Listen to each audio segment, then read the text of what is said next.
Magandang buhay pong muli mga ka-vibes! Ka-vibes natin pong muli, karaniwang mamamayan dito sa Quezon Province. Samahan niyo pong muli ako mga ka-vibes ko. Pagkakatampong ito mga ka-vibes ko ay magpapalukso-lukso tayo na parang bata. So, di naman kaya mga ka-vibes ko, ipapakita ko sa inyo ang pagiging magaling ko sa pagigiling-giling.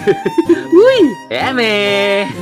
Totoo po mga ka-vibes, ay samahan niyo pong muli ako sa pagliligo dito sa ilog. Ang totoo niyan, na-miss ko nga rin po ulit mga ka-vibes ko na gawin ito. Noon po kasi mga ka-vibes ko, nung bata kami ay halos araw-araw namin itong ginagawa. Naalala ko pa po mga ka-vibes ko, habang naglalaba noon si mama, ay nasa bandang taas kami ng ilog ng magkakapatid at magbibinsan, naliligo. Doon lang naman po kasi ng parte ng ilog na medyo malalim-lalim at makakapaglangoy kami. Maya-maya pa'y, maririnig na namin ang sigaw ni mama na animoy, galit na galit. Kaya't ang mangyayari mga ka-vibes ko, ay kami magkakapatid ay agad lalapit kay mama. May pasigaw pa si mama habang lumalapit kami. Sabi niya, bakit kayo doon nagliligo? Alam niyo naman na naglalaba ko dito sa baba. Sabay ang kanyang mga kuko ay lalapat sa aming mga tagiliran.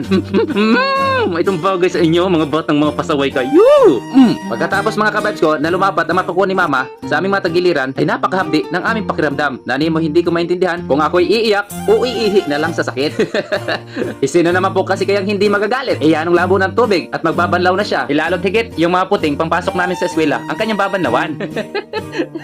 At ngayon, itinuturing ko yung masayang alaala. At makalipas nga po mga ka-vibes ko ang ilang taon ay hindi na namin ito nagawa. Simula noong lumipat ng pamilya sa tabing dagat at ako naman dito sa bundok ay nagkaroon na ng sariling puso o bomba. At alam niyo po ba mga ka-vibes ko na bago dumating ang pagkakataon na ito na muli akong maligo dito sa ilog na ito ay marami akong kakilala na inaya na magligo dito. Ngunit hindi po nila ako nasamahan dahil sa mga bisiran po sila o baka palusot lang po nila iyon mga ka-vibes ko. Hindi nila talaga ako itinuturing na kaibigan.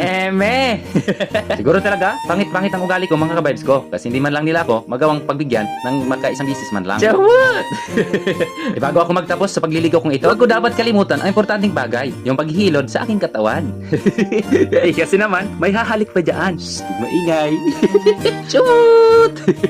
At dahil sa malapit nang matapos ang video ito, ay nagpapasalamat ako sa patuloy na sumusubaybay na aking mga video. At sa muli pagkakataon, ay hindi po ako magsasawa na imbitahan kayo mga ka-vibes ko na mag-follow na, mag-share at mag-like ng video ito. Maraming salamat sa inyo. Hanggang sa muli at po kayong lagi. Paalam!